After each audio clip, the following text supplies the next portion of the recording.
C'est un secret de Polichinelle, plusieurs proches de Biya sont extrêmement riches de fortunes détournées issues de leurs diverses malversations financières. Edgar Alain Mbengue était particulièrement riche, mais il semble qu'il n'est pas tombé pour sa richesse. L'ancien ministre de la Défense avait pour ambition de faire tomber Paul Biya et d'accéder au pouvoir, car devenu à l'époque très puissant pour le faire. Mais ce qu'il ne savait pas, c'est qu'il était surveillé par des agents de renseignement israéliens qui avaient déjà rendu compte à Biya de ses relations suspectes avec l'ancien président français Nicolas Sarkozy. En effet, tout comme Marafa Hamidou Yehia comptait sur les États-Unis pour accéder au pouvoir, Mbengue lui comptait sur ses puissants réseaux français, surtout ses relations avec le président Sarkozy qu'il affectionnait beaucoup. Voici ce qui s'est passé avant que Mbengue n'aille en prison. Depuis coup d'État raté du 6 avril 1984, Paul Biya se méfie de la France. Il voit d'un mauvais œil tout lien entre ses proches collaborateurs et les services de renseignement français. La descente aux enfers de l'ancien ministre de Biya a commencé lorsque ce dernier s'est vu proposer par Nicolas Sarkozy, alors ministre de l'Intérieur, une décoration à l'Élysée.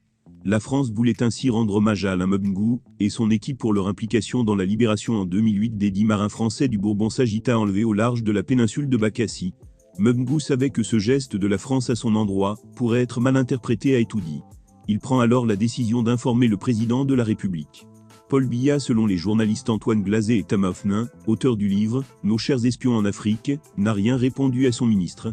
Malgré tout, ce dernier a accepté recevoir la Légion d'honneur non pas à l'Élysée, mais au ministère français de l'Intérieur.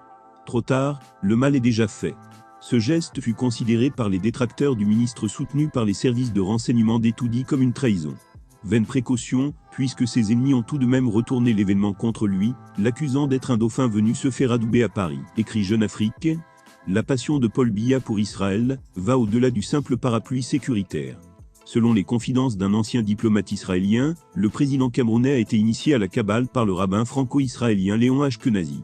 Aussi, le Cameroun est-il l'un des rares pays africains qui votent toujours en faveur d'Israël au Conseil de sécurité des Nations Unies, en tout cas jamais contre.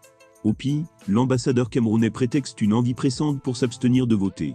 Dans cette ambiance sécuritaire israélienne, mieux vaut ne pas être trop proche des services français, sous peine d'être marginalisé.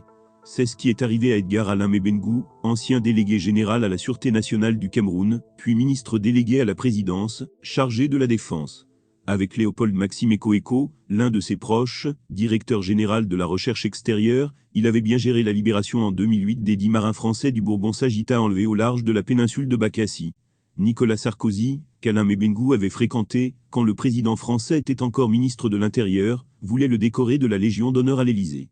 Prudent, Mbengue a demandé l'autorisation à Paul Biya. Pas vraiment de réponse de l'énigmatique chef de l'État. Mbengue a tout de même préféré être décoré place Beauvau, au ministère français de l'Intérieur, plutôt qu'à l'Élysée. Surtout ne pas paraître adoubé par la présidence française, pour pouvoir éventuellement succéder à